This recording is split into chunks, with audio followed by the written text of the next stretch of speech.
Boa noite. Boa noite, Fábio. Tudo bem? Tudo bem? Agradeço. Graças a Deus. Deixa eu colocar um fone de ouvido aqui para melhorar essa microfonia. Só um pouquinho. Bem?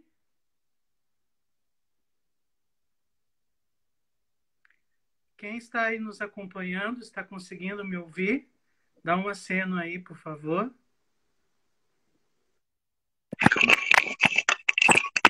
Vou ajeitar. Você me ouve bem? É. Também, ouço tranquilamente. Tudo bem? Tudo ótimo. Muito obrigado mais bom. uma vez. Vamos aguardar o pessoal. Ó, acenando, o pessoal está ouvindo bem, tá legal. Já a gente tranquilo. Então, agradecendo novamente a sua presença, né? Que muito rico em conhecimentos, né? Para a gente é fundamental. E os estudantes de agroecologia mobilizaram-se, né? Eles querem aprender mais. Isso é muito bom. Uhum. E é um curso muito legal. O IFPR montou uma estrutura muito legal nos últimos tempos, principalmente nesses cursos. É uma grande alegria ter um NEAB dentro do IFPR. Eu tive uma experiência enquanto estudante ainda na UFPR do Paraná, no curso de Ciências Sociais, com o NEAB no princípio das cotas indígenas, no princípio da cuia, das cotas para estudantes afrodescendentes também. Tive professores que coordenaram o NEAB do curso de Antropologia, e é uma experiência muito legal, cara, e é louvável que o IFPR, com a pouca história que ele tem, né, cara, enquanto instituição, esteja conseguindo tocar pautas como essa. Eu tive uma experiência no Rio Grande do Sul com a Universidade Federal da Fronteira Sul, tive professores e colegas muito legais lá, minha ex-companheira também, minha companheira deu aula lá também. Então, tive experiências bem bacanas com ambientes universitários recentes, com professores jovens, com todo o gás de fazer diferente. Tem os colegas meus que foram veteranos e contemporâneos que estão dando aula nos IFPR, tenho colegas que eram da FUNAI que saíram e hoje são professores, então é uma instituição muito legal e eu fico muito feliz que essas pautas estejam sendo tratadas com afeto. A gente já começando, mas estamos fazendo o nosso melhor, porque a gente realmente acredita nessas pautas, né? Então, estamos com gás. A gente está 1 ano e meio, praticamente, lá com os NEABs aqui, né? Agora que a gente fez o consórcio com NEABs, então a gente vai aos pouquinhos, nós vamos ampliando a nossa ação e vamos aprendendo e vamos melhorando, né? Então, Que legal. o médio é fundamental. É também um curso na área de meio ambiente no médio, e uma escola que trabalha com ensino médio e ensino superior, né, ter um núcleo, como você disse, primordial, completamente. Muda completamente. Esse ano também, ano passado, eu tive uma experiência legal que vocês fizeram pela primeira vez um edital para as cotas indígenas em Caingangue, né? E eu participei de algumas reuniões com a coordenação, inclusive a Nan, que foi a indígena Caingangue, a Nan Cuitá, participou do vídeo fazendo a parte em Caingangue, foi muito legal a experiência. E a Nan é uma mulher fantástica, vem de uma linhagem de mulheres caingangues muito fortes também. A Gilda Cuitá, a mãe dela é uma mulher fantástica, a Goi Cuitá, a irmã dela também. Então é uma família bem legal. A Helena, que a filha dela é novinha, mas já viajou mais do que a gente por esse Brasil aí nos movimentos indígenas. E foi bem legal esse projeto. Foi legal como que eu posso dizer? A sensibilidade com que a equipe do IFPR recepcionou essa questão, entende? Não foi feito em Guarani porque a gente não conseguiu também um intérprete que fizesse, foi meio atropelado o processo, mas, enfim, foi bem bacana, sabe, ver que a instituição está aberta a esse tipo de iniciativa. Parece que foi, eu acho que a primeira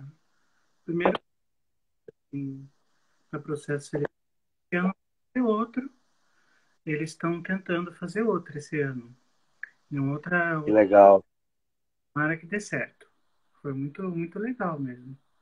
Muito bom. A gente teve algumas experiências nesse sentido, tipo Prêmio Culturas Indígenas, uma vez que a inscrição era verbal, era oral. Muitas dessas populações têm tradição oral, então em vez de você preencher um edital para um projeto cultural, colocando justificativa, colocando objetivo, colocando valores, aceitavam as declarações das lideranças oralmente, dizendo o que queriam fazer, qual que era a repercussão daquilo para sua cultura, onde seria investido o dinheiro do projeto. Então foi uma tentativa. Agora, como era um prêmio exclusivo para indígenas, teve essa tentativa e foi bem sucedida, sabe? Mas óbvio que num processo seletivo indígena, isso, além de aproximar, tem muita dificuldade nessa comunicação dos termos em Caingangue, dos termos técnicos de um edital nosso, né, de não indígena. Então é muito importante esse tipo de iniciativa. Sim. E a gente, pelo menos no IFP, a gente precisa, a gente quer trazer mais indígenas para a nossa instituição. Quer, né? Então, a gente sente muito ainda que a gente não conseguiu atingir ou trazê-los para a instituição. A gente sente isso. Vamos começar, então? Claro, à vontade. Então, muito boa noite a todos e todas que estão nos acompanhando. Primeiro, espero que todos e todas estejam bem, né? Nesse momento. Hoje, o Leandro ia fazer a mediação, mas ele teve um problema familiar. A gente até para que desejar que tudo resolva da melhor forma. Força para ele. O Leandro que organizou essa live, Essa live ela está sendo feita aqui pelo Instagram do Agroecologia dos estudantes, do tecnólogo em agroecologia dos estudantes do Instituto Federal do Paraná, do campus Campo Largo. Quem não conhece o curso, quem não conhece a página, vai ter. É um busca trabalhar com metodologias inovadoras e dialogar com a comunidade. E os estudantes têm muita autonomia e essa live foi organizada por eles, pelo Leandro. Então é muito bom termos pessoas com esse conhecimento que venham compartilhar os estudantes e professores, né? Meu nome é Fábio, eu sou um membro do NEABI, que é o Núcleo de Estudos Afro-Brasileiros Indígenas aqui do campus Campo Largo, e hoje eu vou aqui intermediar. Agradeço já ao Mauro Leno pela disponibilidade de participar dessa live e de vir compartilhar os conhecimentos. O título da live hoje é Indígenas em para comercialização de artesanato, subsídios para o entendimento e acolhimento. O Mauro é bacharel em Ciências Sociais e na Universidade Federal do Paraná, é mestre em Antropologia Social e servidor federal da FUNAI, tem uma vasta experiência que ele vai compartilhar conosco hoje e vai poder falar um pouco dos povos indígenas da região, a relação com o artesanato, as questões culturais. Então, agradecendo a presença dele, nós vamos ouvi-lo e depois vocês podem fazer perguntas pelo chat, que ele disse que quer responder um monte de pergunta hoje, então ele está à disposição aí para muitas perguntas que vocês podem colocar pelo chat, em que eu vou garimpando e vou colocando para ele. Então vamos ouvi-lo.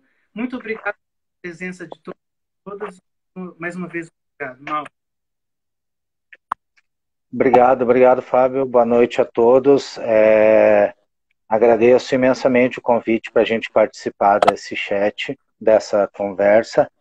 Uma das missões institucionais da Fundação Nacional do Índio é justamente isso, qualificar o debate sobre políticas públicas, esclarecer a população a respeito dos direitos indígenas, ajudar na melhor forma possível com que esses direitos sejam garantidos, inclusive para as populações indígenas que não vivem nas aldeias, que estão imiscuídas no meio da população normal dos municípios. Curitiba, aqui no Paraná, no sul, indígenas vivendo no meio da população geral, sem estar aldeados, trabalhando na saúde, estudando. A gente tem, segundo o censo, a gente tem 2.200 pessoas que se identificaram como indígenas morando em Curitiba. 170 delas estão na aldeia Cacané-Porã, mas o resto está tudo por aí, ou trabalhando na CESAI, ou na FUNAI, ou estudando, ou não, ou veio para a cidade durante uma temporada e resolveu ficar. Então, são populações que são invisibilizadas de certo modo, e um dos papéis da FUNAI é trazer isso à luz também na formulação de políticas públicas, né? E queria agradecer o convite do NEAB, parabenizar o IFPR pela existência do NEAB e pelo trabalho que está fazendo.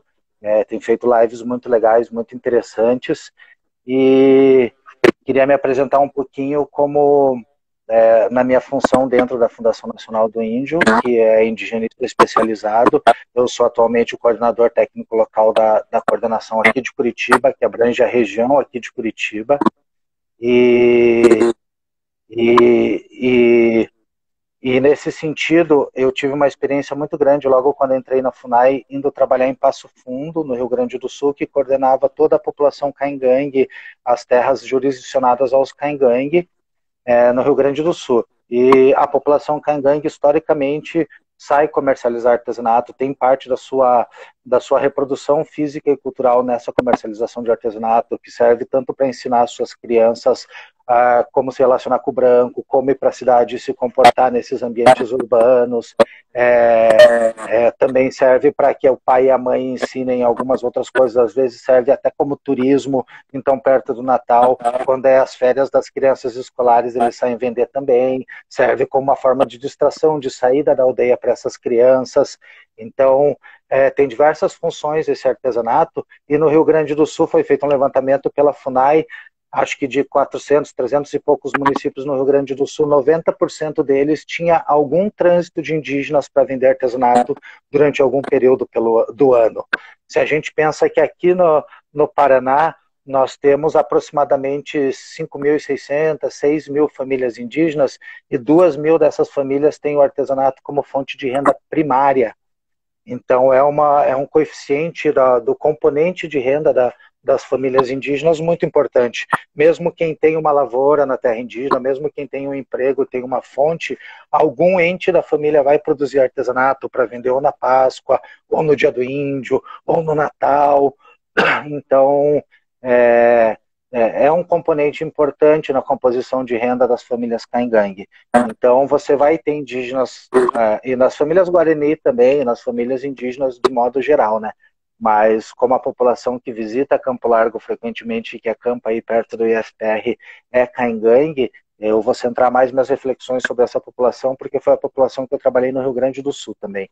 Então lá uma das ações que a gente mais desenvolveu foi justamente nesse sentido de pensar junto com os poderes municipais e estaduais como formular políticas públicas para acolhimento, para recepção dessas populações no período que eles estão nesse trânsito para comercialização de artesanato.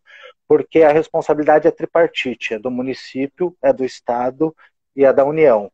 Só que a rubrica de assistência social é uma rubrica que 20% fica no Estado e 80% fica no município.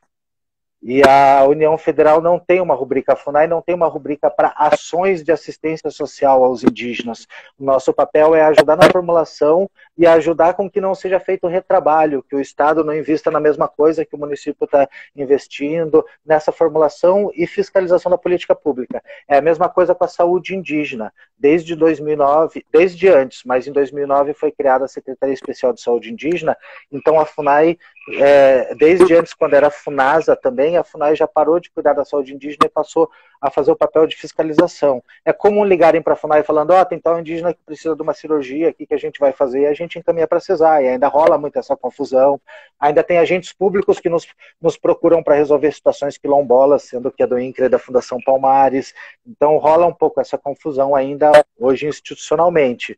Mas o papel da FUNAI também é fazer essa interlocução entre os poderes, principalmente na questão de assistência social e de acolhimento. Então, as soluções para essa população que está na cidade, elas são sempre formuladas conforme, muitas vezes, as disponibilidades do município. Então, elas variam muito de município para município. Tem municípios que cedem um terreno para os indígenas ficarem acampados durante um período, mas fazendo suas necessidades no mato, sem água encanada, e fiquem lá.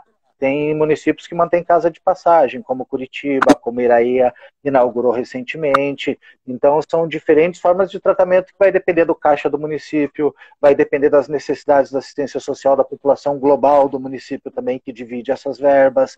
Então, são muitas questões.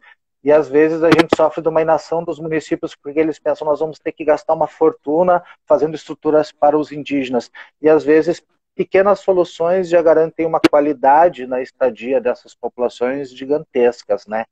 Então, eu queria começar minha fala, eu vou falar bem rapidinho, eu queria começar minha fala falando alguns aspectos culturais amplos da cultura caingangue, desses povos, localizando quem é essa população que frequenta Campo Largo, e depois falar um pouquinho dessa importância do artesanato e das casas de passagem, e um pouquinho das questões produtivas nas terras indígenas, por que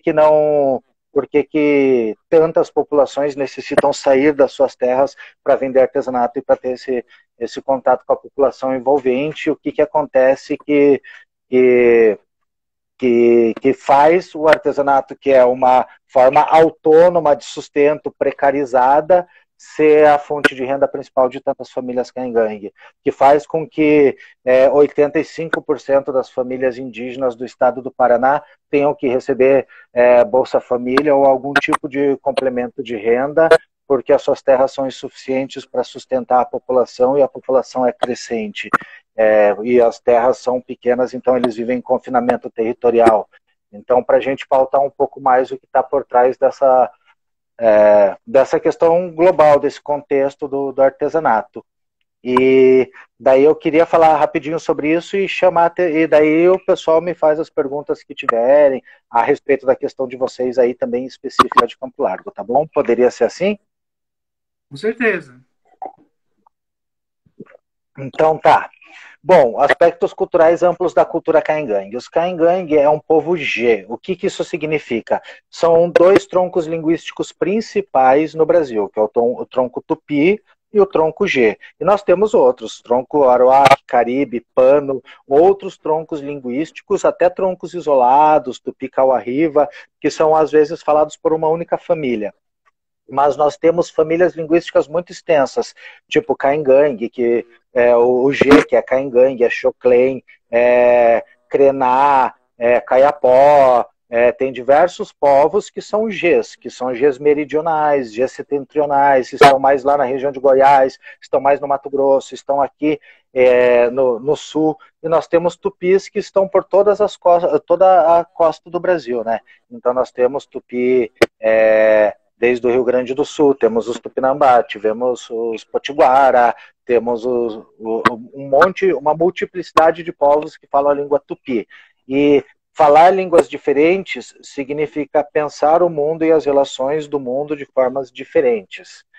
Então, por isso que cabe fazer esse esclarecimento. Os caingangues, como o povo G, eles se dividem em metades exogâmicas, que são marcadas pela ou um risquinho ou uma bolinha, que é o camé ou o cairu, são metades que só casam entre si. Bolinha não pode casar com bolinha, risquinho não pode casar com um risquinho. Eles têm espécies de tabus rituais nos enterramentos entre essas populações, entre esses grupos, que tudo tem a ver com o mito de formação dos caingangues. Mas eles também têm outras coisas muito interessantes, que são, por exemplo, o contexto de família extensa. Então, as responsabilidades numa casa caingangue, elas perpassam todo o grupo familiar. Se eu caso com uma menina caingangue, eu vou viver dentro da casa do meu sogro, meus filhos vão ser educados pelos parentes do meu sogro, embora eles tenham o meu sangue. Então, se eu sou camé e casei com uma cairu, o sangue dos meus filhos vai ser camé, mas toda a educação dele vai ser cairu, de forma a ter uma complementaridade. Então, o ser caingangue tem o sangue de uma metade, mas tem a criação de outra metade. Nisso vem, por exemplo, que o irmão da mãe, o irmão materno, o tio materno, tem às vezes uma função mais preponderante na educação de um menino do que o próprio pai. Então, assim, é comum que essas crianças que estejam na cidade, a assistência social às vezes chega e fala, a gente pergunta quem que é o pai daquela criança. Ninguém é pai. Eu sou o tio, eu sou o avô, eu sou isso. E daí chega o assistente social e fala, nossa, os indígenas são os mentirosos, dizem que não são pais das crianças. Mas às vezes sai uma avó, uma tia, umas 2 primas maiores de idade, um homem e 10 crianças. E vai os primos, vai os filhos de outro. Então, não necessariamente essas crianças vão estar acompanhadas no mundo caingangue, não necessariamente elas vão estar acompanhadas do pai e da mãe. Muitas vezes saem com um parente mais velho, porque o pai tem um emprego no frigorífico, porque a mãe faz alguma outra coisa, é professora, então as crianças viajam com os avós, viajam com o tio que vai sair fazer artesanato, entende? E existe uma divisão social de trabalho também diferente. Uma das questões que a gente teve muita dificuldade foi quando teve a implementação do PET, do Programa de Erradicação do Trabalho Infantil em Terras Indígenas, porque que sentido faz? Porque uma criança caingangue, se ela não aprender a lascar taquara, a trançar a taquara, a fazer o processo do artesanato, a vender na cidade, a ir com a mãe, a fazer as suas cestinhas, quando ela tiver 16 anos, ela não vai ter um jovem aprendiz caingangue, que vai falar, olha aqui, aprenda como é ser caingangue, aprenda a sua cultura, entende? Isso está dentro do direito constitucional garantido de reprodução física e cultural dessas comunidades, entende? Então faz parte dessa reprodução cultural. Não adianta a gente ter uma visão limitante e dizer essas crianças têm que ficar na aldeia, essas crianças vão perder o Bolsa Família, essas crianças não vão ter a frequência regular na escola porque estão saindo vender artesanato, porque para ele interessa muito mais aprender esse saber do artesanato, que vai ser o que vai botar comida na boca dele, do que às vezes aprender álgebra, entende? Então essa questão é muito complicada. Você vai considerar, meu filho aprendeu a cortar a cortar cavaquinho, a cortar com facão, quando tinha 5, 6 anos, entende? A cortar madeira. E eu não sou um pai negligente por causa disso. O conselho tutelar não vai para cima de mim, primeiro porque eu tenho privilégio, eu sou loiro, de olhos claros, sou branco, formado, ensino superior, servidor público, eu não sou indígena que recebe Bolsa Família. Então esse tipo de ameaça do sistema de seguridade social não chega em mim, e nunca vai chegar dentro dos meus privilégios, né, cara? Mas chega para essas populações. Então, às vezes, a mãe que passa 3 meses com os filhos vendendo artesanato recebe uma ameaça dessas da escola, da diretora que muitas vezes não é indígena, dizendo, olha, vou ter que comunicar o Bolsa Família e você vai perder o Bolsa Família porque as tuas crianças não vieram, entende? Então, a gente tem que ampliar o grau de conhecimento sobre essas culturas para a gente, de repente, óbvio, eu como gestor vou querer fazer o que está na legalidade. O Bolsa Família prevê que 3 meses lá você vai cortar, não sei exato qual que é o período, mas depois de um período você vai perder o benefício. Só que até onde isso está nas entrelinhas ali, isso se aplica a uma comunidade dessas, entende?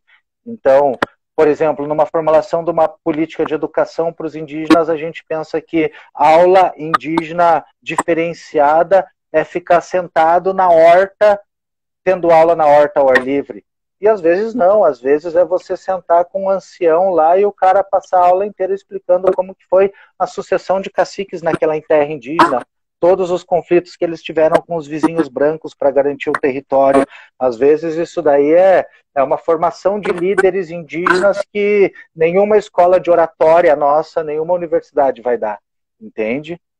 De outra forma de comunicar o mundo. Então, os nossos sistemas educacionais não estão preparados para recepcionar essa amplitude que é você ter no Brasil 305 etnias, falando 274 línguas diferentes, cada uma com a sua forma de vida e de cosmovisão.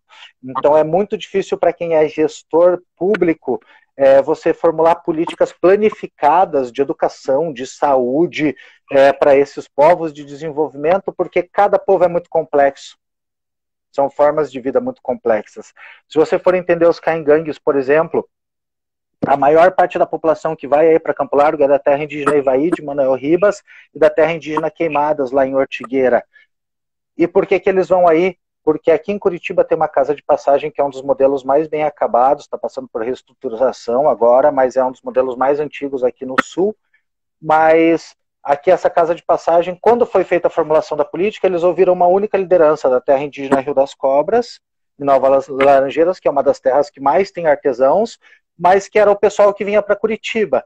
Então, como ouviram só aquele cacique, ficou entre os indígenas essa percepção de que a terra indígena, que a casa de passagem aqui em Curitiba era do Rio das Cobras. E daí uma população que às vezes tem um conflito com outra população, porque os caingangues são faccionalistas, são de facções, de famílias extensas que se reúnem em grupos para brigar um contra o outro, por questões de parentesco, por questões de terra, por questões múltiplas, né, cara, do contexto deles. E daí o pessoal do Ivaí de Queimadas não gosta muito do pessoal do Rio das Cobras, então eles não querem ficar no mesmo lugar. Eles preferem ficar aí, que eles estão livres daquela influência, do que ficar numa casa onde eles vão ter um banheiro para tomar banho, aqui em Curitiba e tal, mas que a maioria da população vai ser de uma população que, embora seja falante do mesma língua, tem outros acordos de guerra, outros acordos de luta que são opostos aos que me interessam, entende?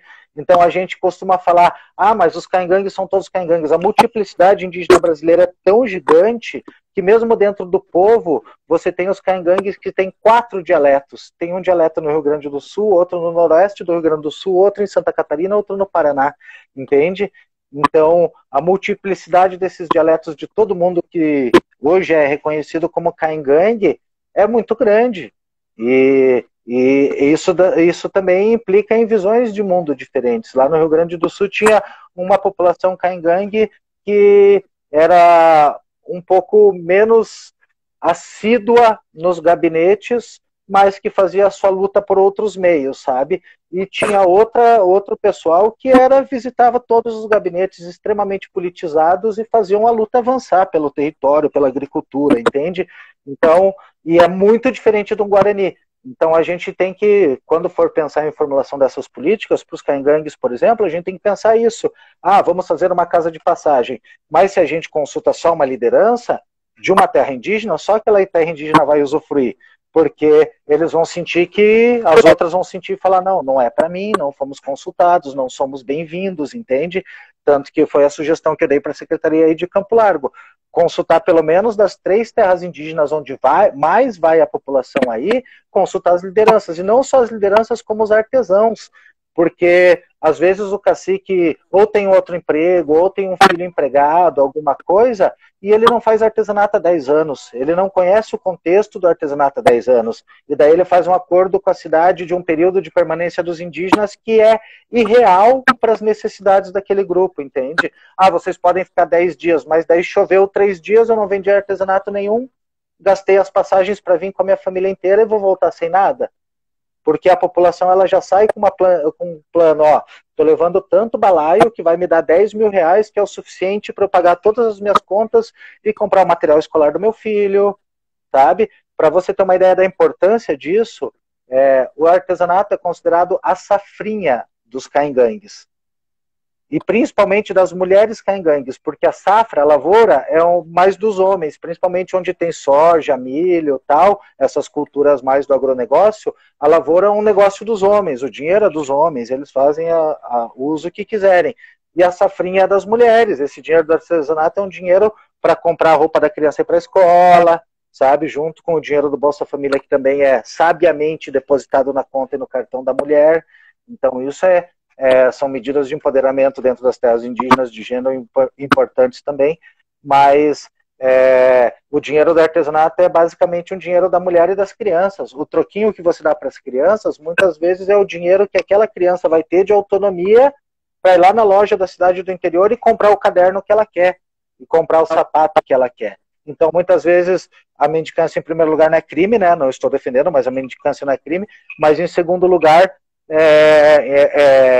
por exemplo, muitas vezes a assistência social olha a criança pedindo uma esmola e fala, olha lá o índio explorando.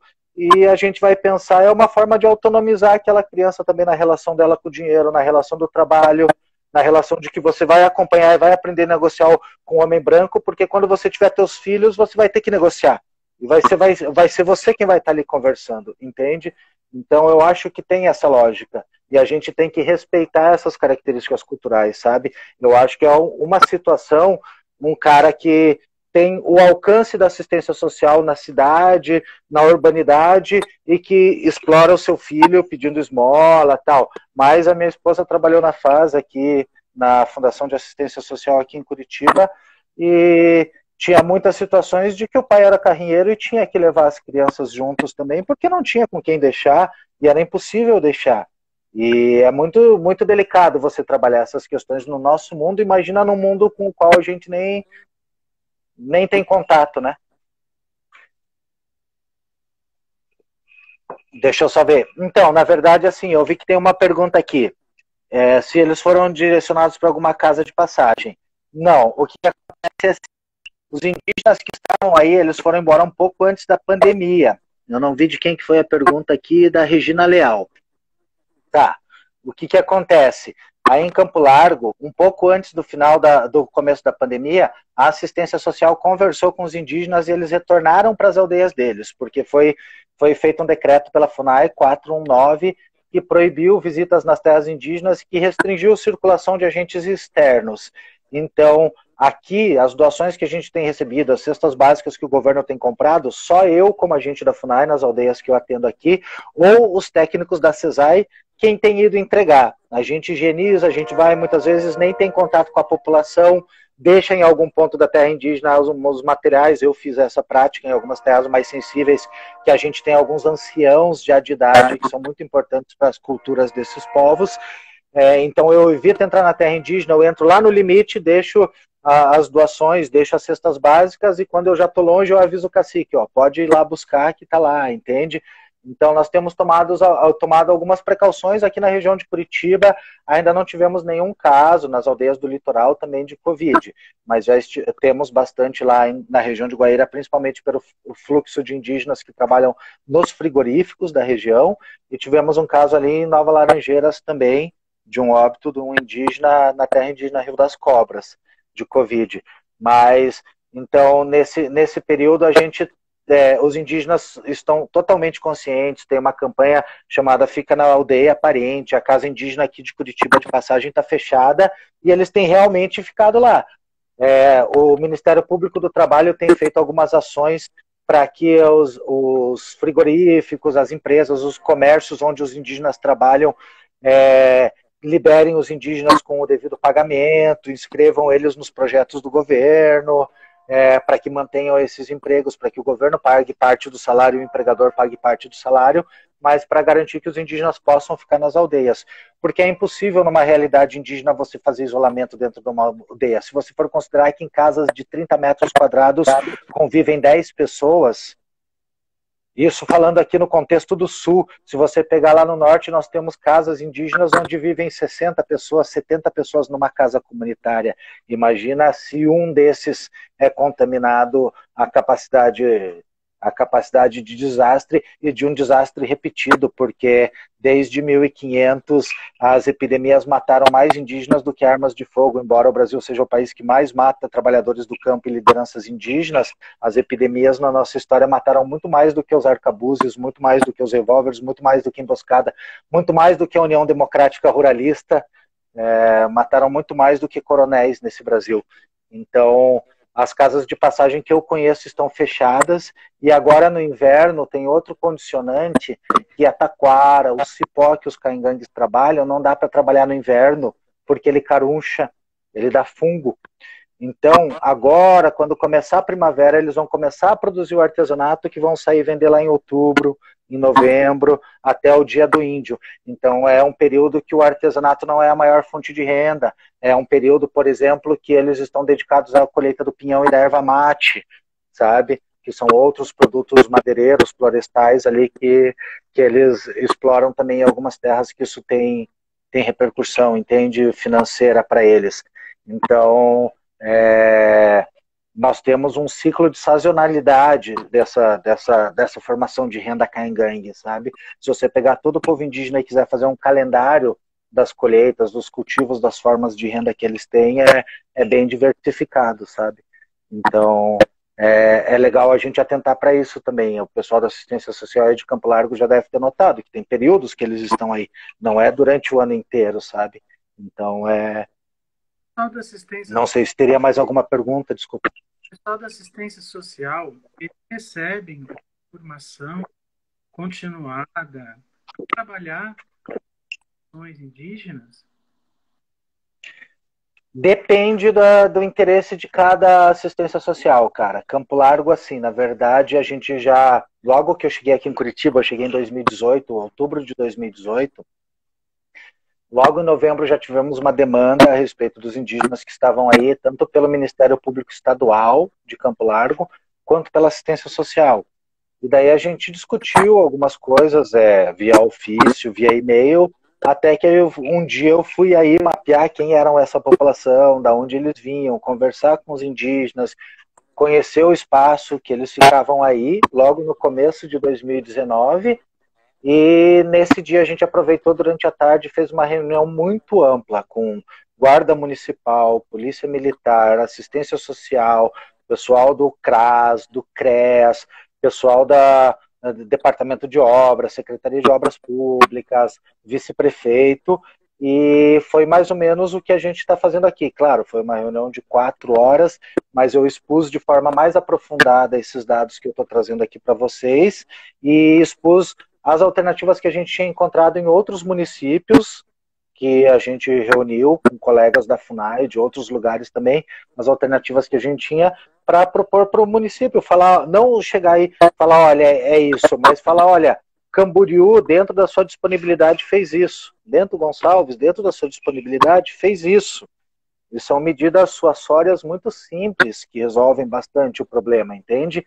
Então, para falar para o município, olha, tem esses exemplos, se vocês quiserem, a gente consegue, como foi feito em Camboriú, se foi via decreto municipal, de que forma que é feito, sabe? É mais no papel de fomentar a ação da assistência social e da prefeitura e mostrar que é fácil você resolver alguns problemas que são que nenhum promotor de Ministério Público, nenhum procurador de Ministério Público Federal vai fechar o olho para esses problemas, porque dizem respeito à salubridade, dizem respeito à dignidade da pessoa humana, e que uma hora ou outra o município, o Estado e a FUNAI vão ser acionados a dar conta dessa questão.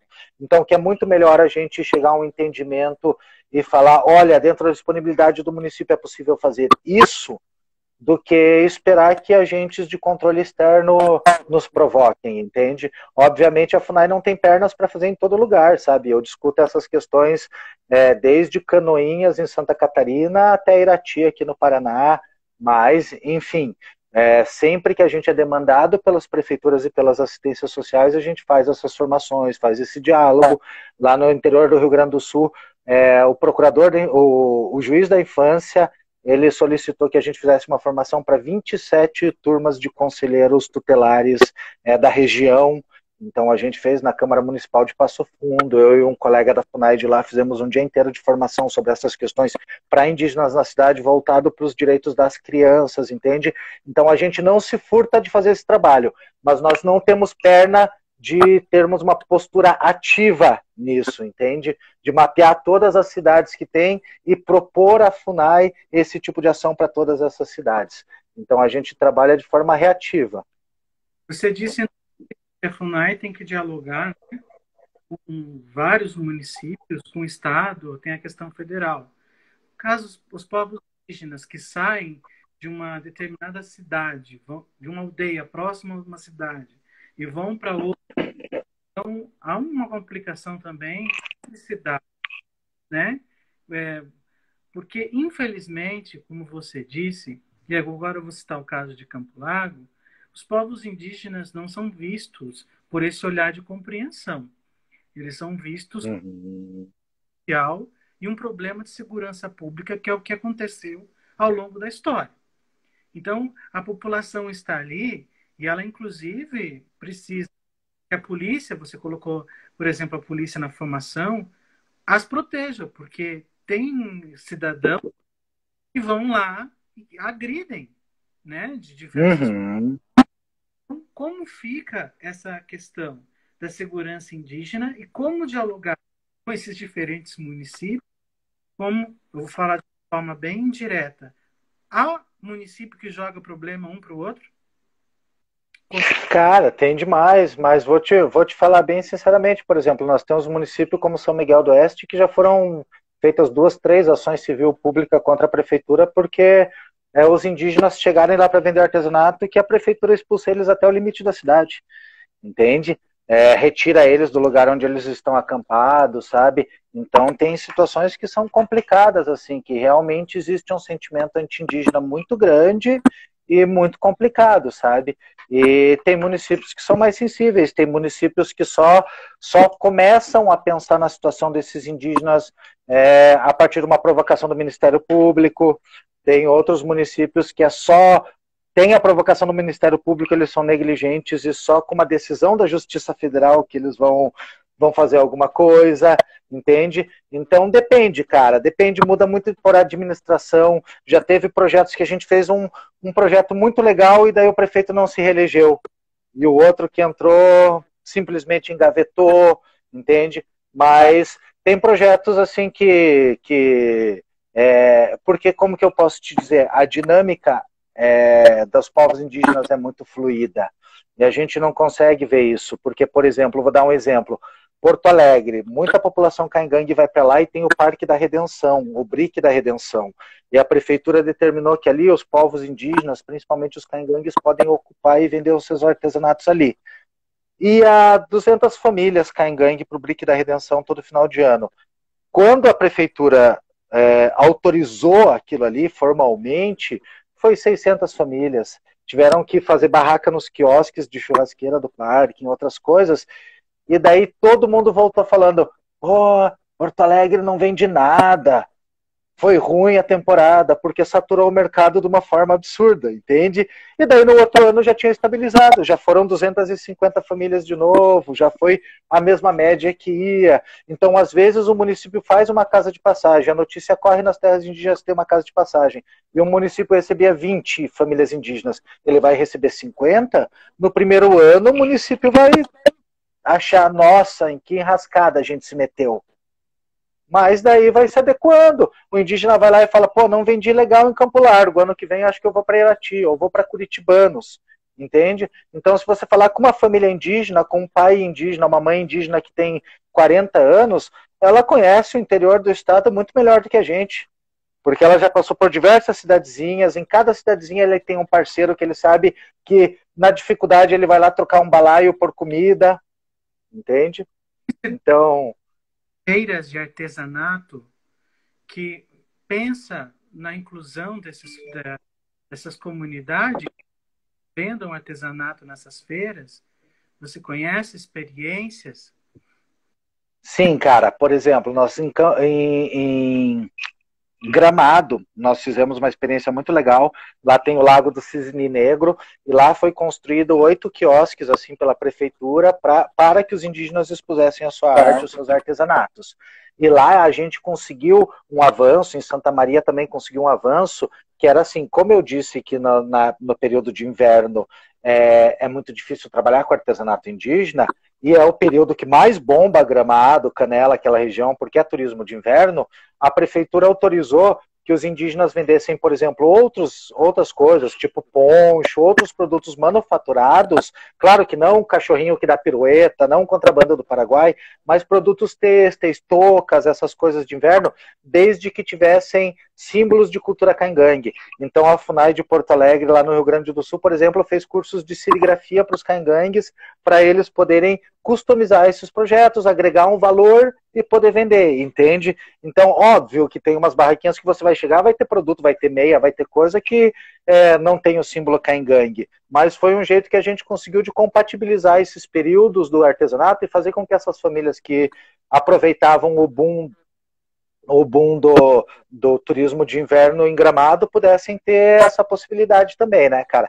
Temos, por exemplo, aqui em Curitiba, uma discussão muito legal com a Secretaria de Turismo, porque aqui tem a feirinha do Largo da Ordem domingo, e os indígenas ficam meio que largados nas beiras da feirinha, e agora a gente está delimitando uma praça, vai colocar cartazes, tudo dizendo artesanato indígena aqui, vai entrar no aplicativo da feirinha dizendo, olha, aqui é o local de artesanato indígena, porque Curitiba está lançando um aplicativo da feirinha, porque são 5 quilômetros de feirinha, são não sei quantas mil, acho que mais de 1.000 barracas, então você deve conhecer aqui a feirinha.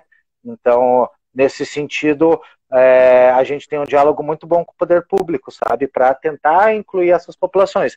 Mas é como eu te disse, depende de município. O que aconteceu, por exemplo, no Balneário Camboriú?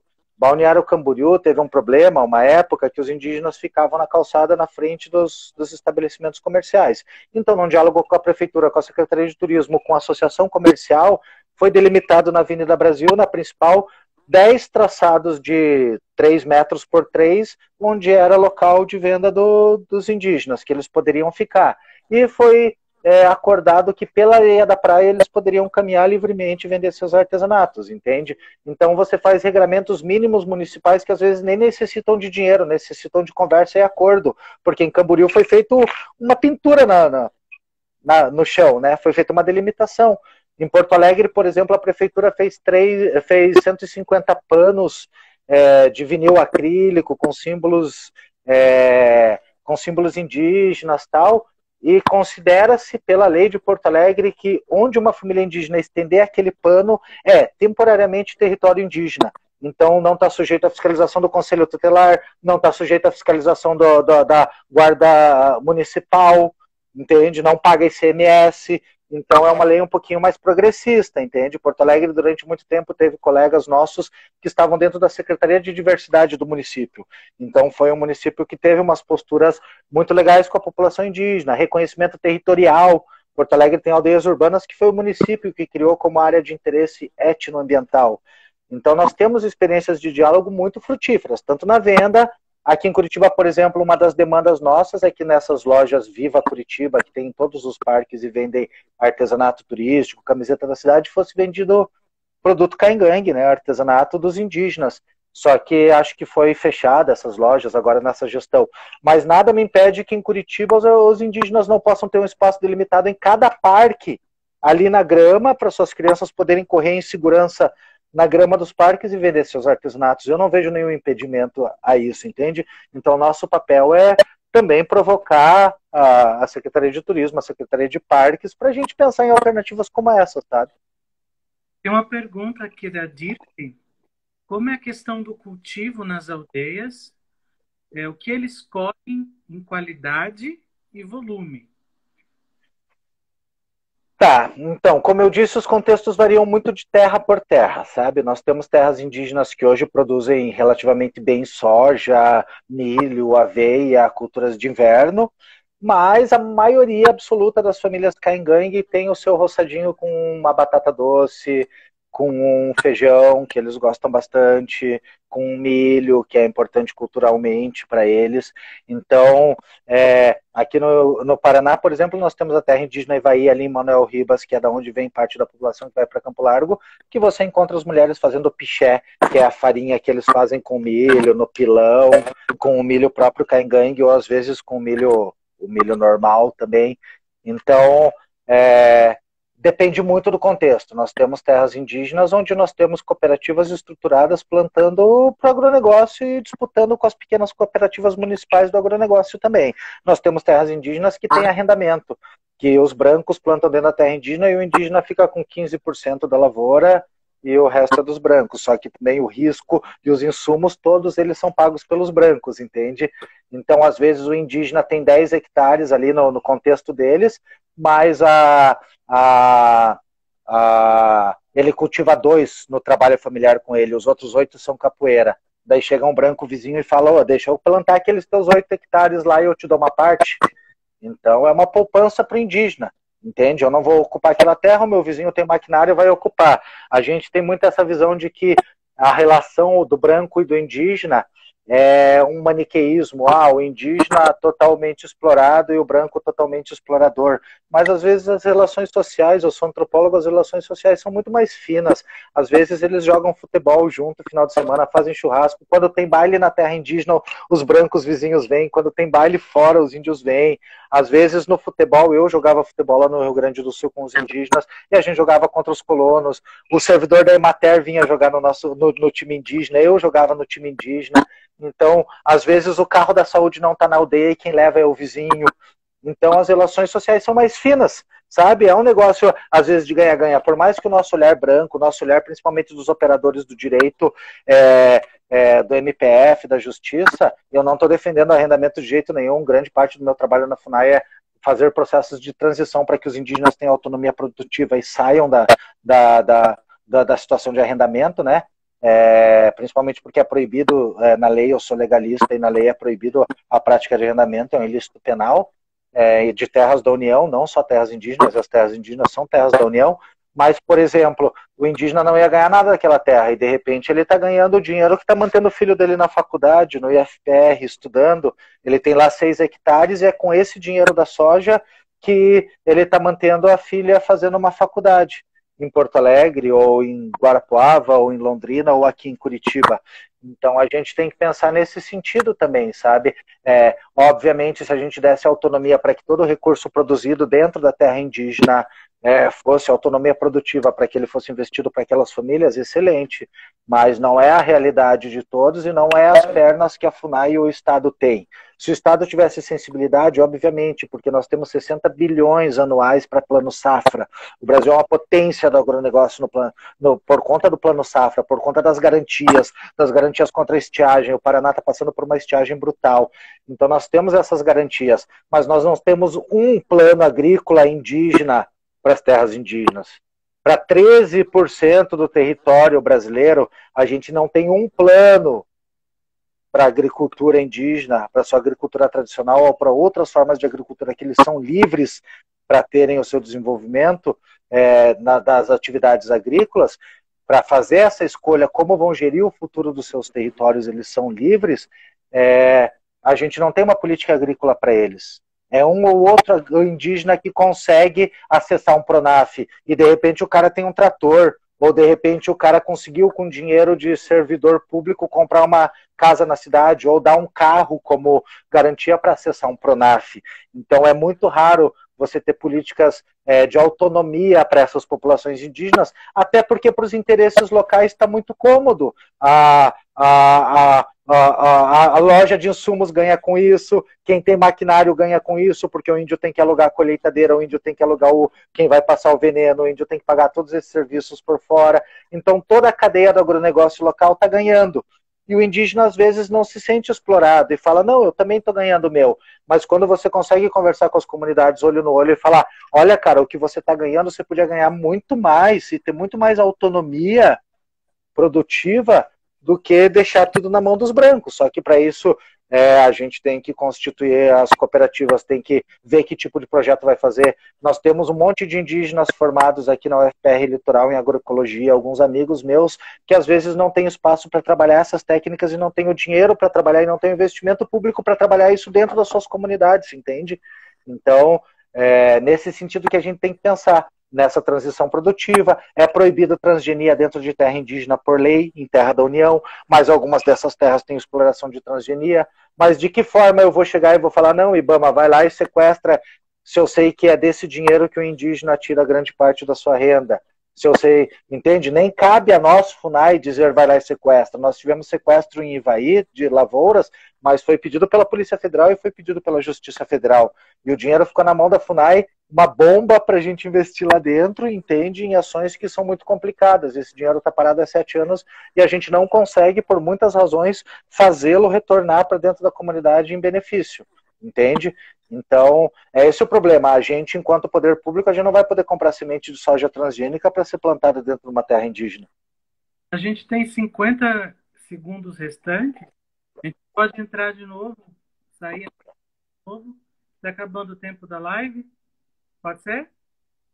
Pode ser, por mim, tudo bem. Pessoal, a gente vai reiniciar, porque está acabando o tempo da live. Aí todo mundo entra. Nós temos duas perguntas da Renata, tá? E a gente dá continuidade, pode ser? Tá bom. Vamos lá. Já entro de novo.